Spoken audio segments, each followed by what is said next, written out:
Welcome to MyLife, Tanya Applied with Rabbi Simon Jacobson, a journey into the deepest teachings of Torah and their application to our personal, emotional, and psychological lives.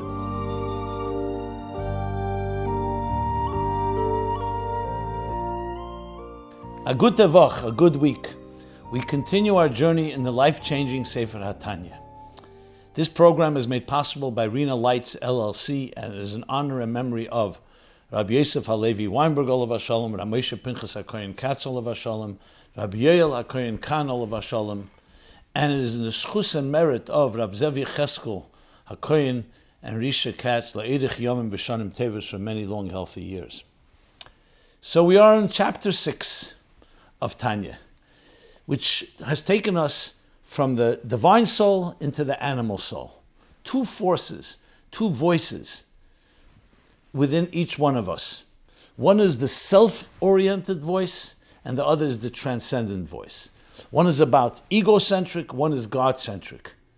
One is about my survival, my needs, and the other one is about a higher presence, serving something greater than yourself.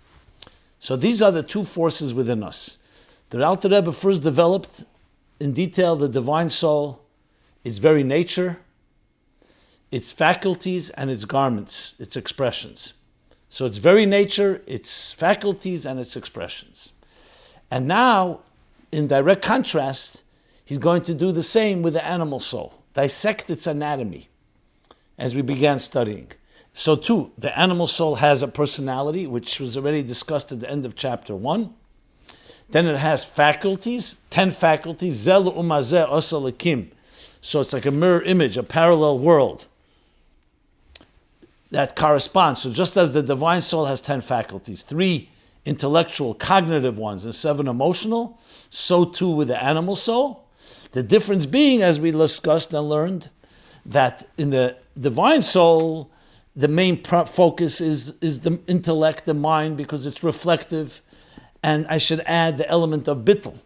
The neshama, the nefesh halikis, is fundamentally a state of bittul. We're going to learn about this a little more, about Kedusha further in this chapter. What means bittul? It's not about itself. It's about its higher purpose. It's about higher presence. It's about the divine. That's what means a divine soul.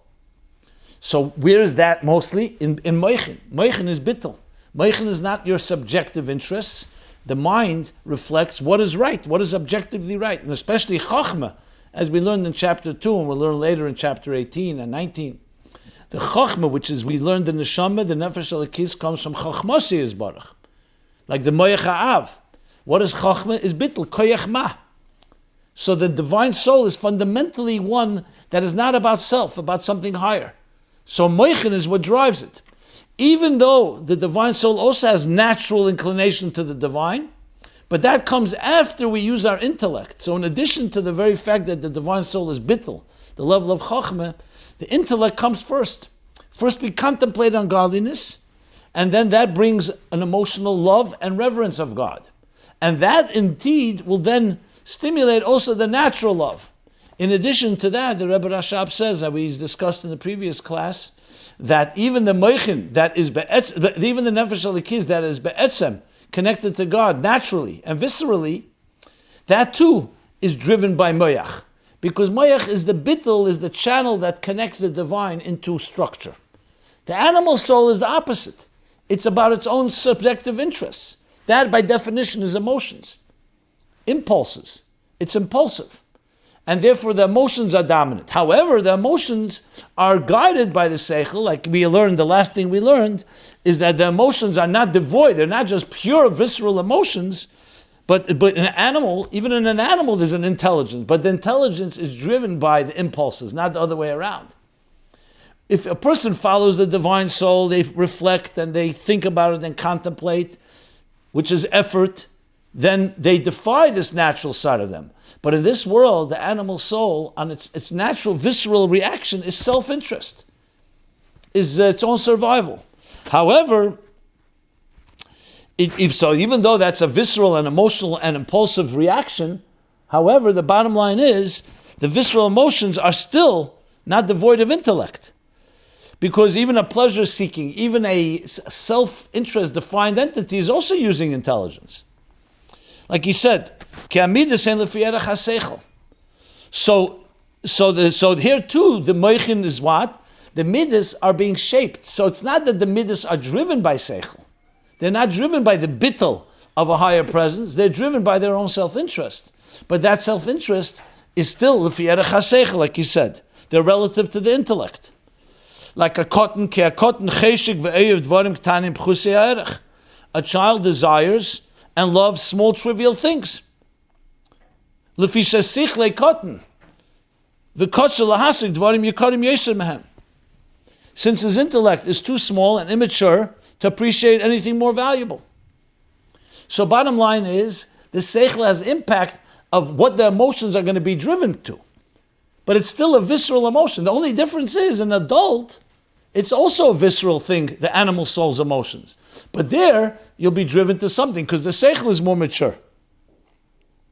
So we see from that, in the chesed of the nefesh habamis, which is one of the faculties, that what is chesed? The things that a person is drawn to. So it all depends on what level of a seichel is. So a child is drawn to toys or to trivial matters. The same thing with gvura. Let's talk about the gvura of the nefesh habamis. Similarly, he says, "V'chei miskayis u'miskatzim b'dvarim ktanim." The child is angered and infuriated by small things. It doesn't take much to have a child have a tantrum. Again, because its mind, that's what its mind is still small. An adult won't have a tantrum maybe about a little toy, but he may have a tantrum about something more important or more significant. But it's still the animal soul's visceral and reflexive and impulsive emotions. The only thing is the seichel determines what that person is going to be seeking out, what the emotions are going to seek. So it's not the seichel controlling the emotions or defining them, meaning directing them, I should say, but the seichel is directing the emotions that are driving the force to where you should go. So the seichel of a cotton goes to smaller things, the seichel of a gadol, of the animal soul, goes to bigger things. To a more mature person goes to things that are money, covet, honor, but it's still self-interest. The only difference is where the self-interest. In other words, the object of the desire of the impulsive emotions is different, but not the very emotions. They're still visceral, impulsive emotions. When you think of it, the animals, the divine soul is the other way around.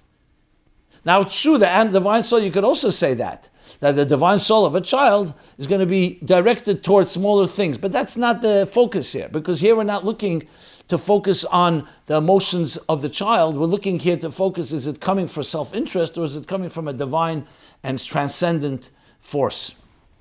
And then he says the third, that's soches gvura. What about teferes of the animal soul? V'chein b'spiders v'shar midas. So here too, he's not going to go through all the 7 emotions, just like he didn't do that in chapter 3 by the faculties of the divine soul, but he speaks hispidus, and the same is true when showing off. Hispidus, the word teferes, so teferes could be the pride in the divine. That's hispidus and kedusha. In the divine soul. What's hispidus in the animal soul? Is pride and showing off, bragging, pomposity, arrogance. And then he says, V'shar midas, the rest of the midas, because remember we're talking about the 3 faculties of the intellect, also in the animal soul. The 7 emotions, but he's choosing the first 3. So this too is all based on the intellectual depth of the person. So it's lefi erech, as he says, hamidas and lefi erech ha-seichel. Very different language than what he used in chapter 3, where there he said the toildus, that the midas are toildus ha-seichel. They're the children, the offspring of seichel. Seichel is what drives it. Seichel, both the bittul and its reflective power, which is the hallmark of a transcendent person. The hallmark of a self-oriented person, the egocentric person, is self-interest. And the seichel follows the self-interest. The seichel is used in each person according to his seichel. People who have self-interest, if their seichel is developed, their self-interest will have more, so we'll call it more superior interests. A child and someone less mature will have also desires, but of a lesser quality, or more immature quality, I should say. Okay. So this is all that we learned about the keiches of the nefesh habamis, the faculties of the animal soul. Now, what about the levushim? So now let's go back and remind ourselves, refresh our memory. The levushim were discussed by the Alter Rebbe actually in a separate chapter. Chapter 3 was exclusively the faculties, the moichin and the midas, the cognitive and emotions of the divine soul. It's in chapter 4 and continuing in chapter 5 that he spoke about the levushim, that there are also 3 garments: thought, speech, and action. But in the divine soul, thought, speech, and action, which is the expression of the faculties, as we discussed there, the faculties can remain dormant, both of the divine soul or the animal soul. It's the garments that give it expression. You can have millions of ideas in your brain, but you're not actively thinking about it, so we don't call it machshava. If you're not actively speaking about it, we don't call it speech. And if you're not acting on it, it's no maisa. So it's 3 levels, it's 10 faculties, but there's no expression. The expression of the divine soul is also in holiness. That the thought, speech, and action, as we learned back then, in chapter 4 and 5, is all about Torah mitzvahs. That the thought of the person, the expression of thought to self, that's expression to yourself. The expression of speech and action is all about the Torah mitzvahs. The mitzvahs connected to thought, the mitzvahs connected to speech, they're connected to action, as discussed there. To the point that he explained that the garments are actually in some way higher, much higher, infinitely higher than the faculties, because in the expression you now connect yourself to Torah mitzvahs. And as we discussed at length, that's higher than the nefesh, ruach, and neshama itself, which in some way became separate from the divine, even though it still retains its divine personality. And especially through learning Torah in chapter 5, the yichud nifla, the awesome unification of the mind with God's mind and with God's way of understanding things. So the thought, speech, and action of the divine soul. Now let's talk about the thought, speech, and action of the animal soul. So zelu umazeh, in direct contrast, and we're now going to understand that what's the thought, speech, and action of a self-oriented, a self-interest, an egocentric consciousness. It's also going to be thought, speech, and action about yourself. Just as the faculties are driven about self, the impulsive self, the emotions, so too are the faculties. So too, just as the faculties, so too are the garments. So the Alter Rebbe continues now. After he finished the faculties, he wants to have the zelu umazeh. Let's talk about the garments now. So he goes like this. The eser b'chinas elu hatmeis. And these 10 levels, these 10 impure powers or impure faculties. And now he says impure, because pure ones are the divine ones. Tmeis here means impure, because it's not about God, it's about self. So now, kisha'odem mechashiv, when a person thinks, behen, he thinks, he uses his mind to think about something, mechashiv behen, oy medaber eiseh,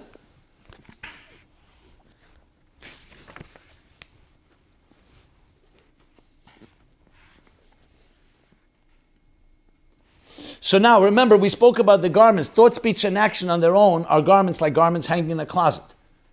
They don't have any substance unless they are garments to a human body. The same thing in these psychological or the spiritual garments. Garments are the expression. Thought, speech, and action on their own are empty. What are they expressing? If they're dressing the divine soul, so they're expressing divinity. They're expressing holiness, purity. Torah mitzvahs. If the garments are dressing and enclothing the animal soul, they're going to be expressing the animal soul. So that's what the Alter Rebbe means. When a person is thinking, what is he thinking? The thought is now to express his animal soul's interests.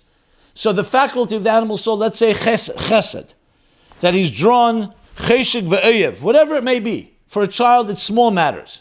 Trivial matters. For an adult, it's more mature interest, but it's all self-interest. The animal soul cares about its own interest, like an animal. An animal seeking to hunt or to feed or to survive, it's about itself. It's not focusing on a higher purpose. In the case of an animal, we discussed a real animal, that's how God created it. But with the animal soul, it's about self, it's self-oriented. Its orientation is about self-conscious, its own ego consciousness, egocentric. And as such, so therefore, what does it think about? It thinks, the thought is actively now expressing what the animal soul wants. What does the faculty of the animal soul want? Self. So therefore, when he's thinking in them, in these faculties, oy medaber, or he speaks, or oisa, or acts, which are the only three ways you can express yourself. Remember again that the animal soul without expression, yes, its inclination, its faculties are all driven to self, but it's not expressing itself. For example, when a person's asleep, your animal soul is asleep, so the animal soul has that interest, but right now it's not acting. Not acting, not speaking, and not thinking. But the garments of the animal soul in stark contrast to the garments of the divine soul. So he continues, then that thought in the person's brain, because remember the thought is the garment, the expression, the brain, the mind is what are you expressing? In this case, the mind is thinking about its own interests, which is the animal soul's focus, self. And even when the mind is being used, but it's all about the mind being used to support and fulfill the desires of the animal soul's heart and emotions. So he says, the thought in the person's mind, v'diburei, and his speech, shebefiv, the speech, the words in his mouth, what is he speaking about? And finally the third, v'koyach hamaisi shebiyadav v'sharei vodav, and the power of action in the person's hands or other limbs. Why does he choose hands? Because most of our interaction is with our hands. But the truth is, action can be done with your legs, can be done with other parts of the body. But the yadayim is generally the place that a person mostly interacts with the world around him. What he touches, what he grabs, what he grasps, what he hands over, what he takes. So in the divine soul, the thought, speech, and action are focused only on one thing.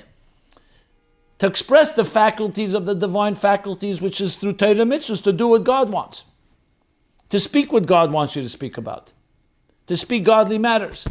To think what God wants you to think about. To think godly things. In the animal soul, the thought, speech, and action are focused on the animal soul's faculties.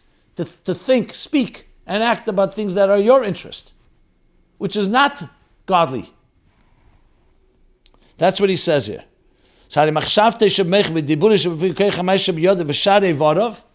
he's covering all the three garments and the entire expression of them, thought, speech, and action. Nikraim levushe misavu. These are called impure garments. Le'eser b'chinas elo hatmeya shemislapshes behen b'shas maise oy dibure machshave. So to go back to the full sentence, let's read the first one. Ve'eser b'chinas elu. These 10 faculties that are impure, hatmeis, when a person now expresses them in thought, speech, and action, so what are they called? The garments now are going to be called impure garments. They're called impure garments because they're garments, le'eser b'chinas, they're garments that are in clothing.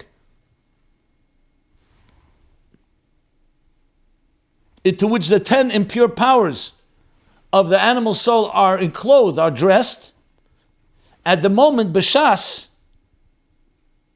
ma'aseh dibur machshava, at the moment of action, speech, or thought. Why only at the moment? Because when you're not thinking or speaking or acting, then obviously it's not, you can't call them impure. If a person is asleep, or the thought, speech, and action are occupied with expressing the divine soul, then you can't call them impure garments. So these impure garments are now, think of it like this. A person is the human body. What garments are you going to wear? So if the body is a clean body, it's most likely going to want to put on clean clothing. If the body is soiled or dirty, it may put on dirty garments. The divine soul is pure and divine, so its garments are expression of that. The animal soul is about self, in this case called impure, so its garments are impure. So when a person is thinking, speaking, and acting, driven by the faculties of the animal soul, is called impure garments. Levushim misavu. But it's interesting how the Alter Rebbe phrased it. It's levushim le'eser b'chinos elu hatmeis. Garments to these 10 impure levels or faculties. Shemislapshes behen. So he really gives you the whole full picture. So you see the body and you see the garments. The body are the faculties. Now he says not only are the faculties are the garments to the 10 faculties or levels. These levels are mislapshes behen, dress up and unclothed b'shas ma'aseh idibure machshava. Okay.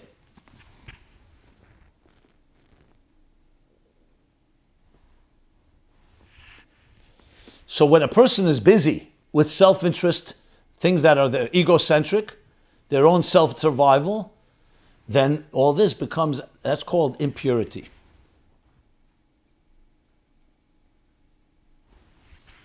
And you have both the faculties and the garments are now all driven by the animal soul.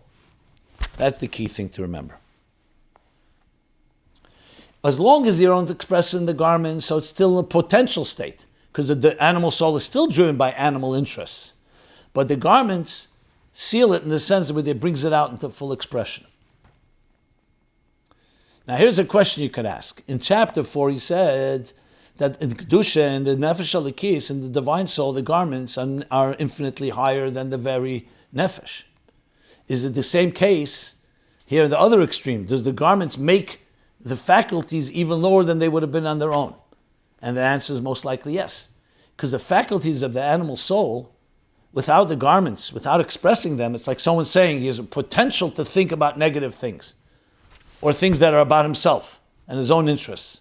He has potential to speak, potential to act. But when you actually do it, the faculties of the animal soul become worse because now they become active.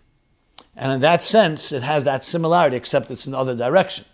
The levushim of the divine soul elevate the divine soul and dress it up, like we said, embraces God through Torah and mitzvahs.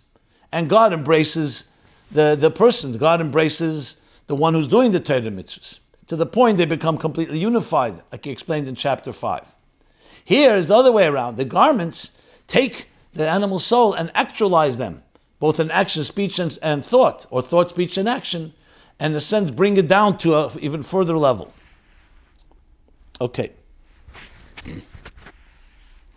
And as we'll see at the end of the chapter, he actually talks about this briefly as well. So we covered now as well the garments. So now we have the Zelu Mazeh. The Zelu Mazeh. The divine soul has divine faculties that are focused on experiencing godliness, the very purpose of their existence. In other words, it's not about self.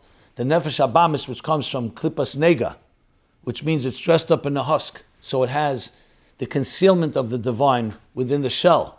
So its focus is on the shell, which is its own interest, and it's direct contrast to the divine soul.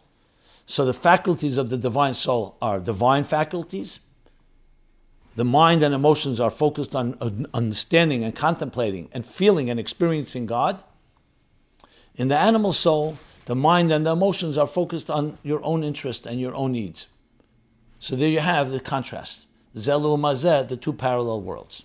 So now he says, after stating that the garments are also impure, and therefore the expression is also one of impurity, so now he continues. He says, Vehein, and now this is Heim Kol HaMaisim Asher Nasim Tachas HaShemesh. And it is these, Kol HaMaisim, even though he uses the word Maisim, he really means also thought, speech, and action, because he means everything. So that all of these, it is these thoughts, words, and actions of the animal soul, Asher Nasim Tachas HaShemesh, which means everything done under the sun, which means everything that we do in this world. So, Asher Hakol Hevel Uru'us Ruach.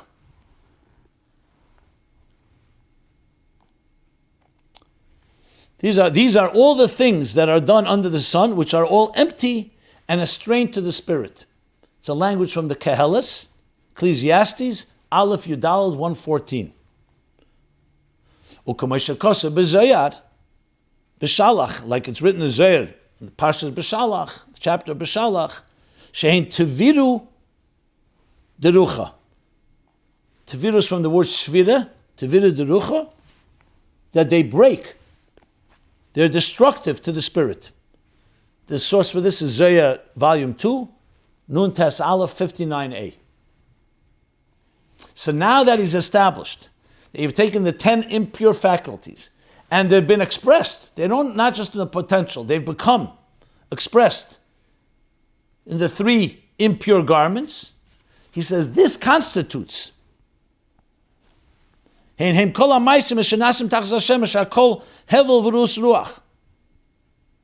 all empty, they're all hollow. And a strain to the spirit, they're destructive to the spirit.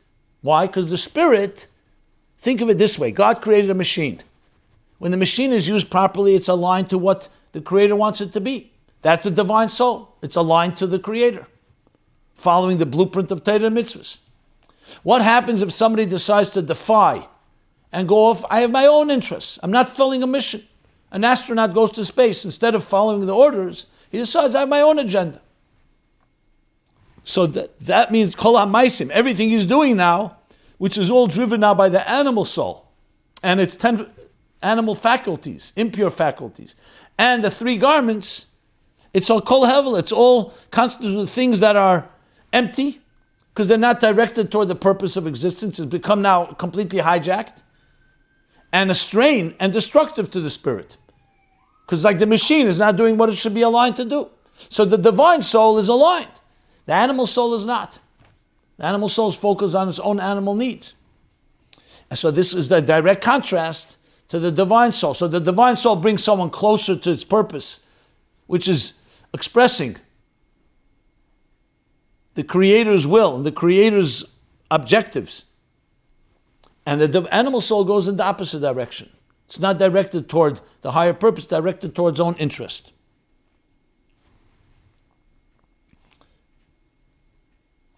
Now the Alter Rebbe is going to introduce something that's quite radical initially, ostensibly, but when you think about it, it's actually makes total sense. That it's not just the things that we do that are against God, but even things we do that are not for God are also not aligned and therefore also fall into the category of the animal soul. Remember that. Because if the machine is not following what its creator, the operator's manual that the Creator established for it, even if it's not doing something against, that very fact it's not following is already against. And that's what we're going to learn next in the next class. So we'll stop here. This has been Tanya Applied. You go to tanyaapplied.com to listen and view all these programs, as well as ask any questions. A good tavach and be well. This has been My Life, Tanya Applied with Rabbi Simon Jacobson. Please join us again next week. Visit chasidusapplied.com for archived classes and more resources.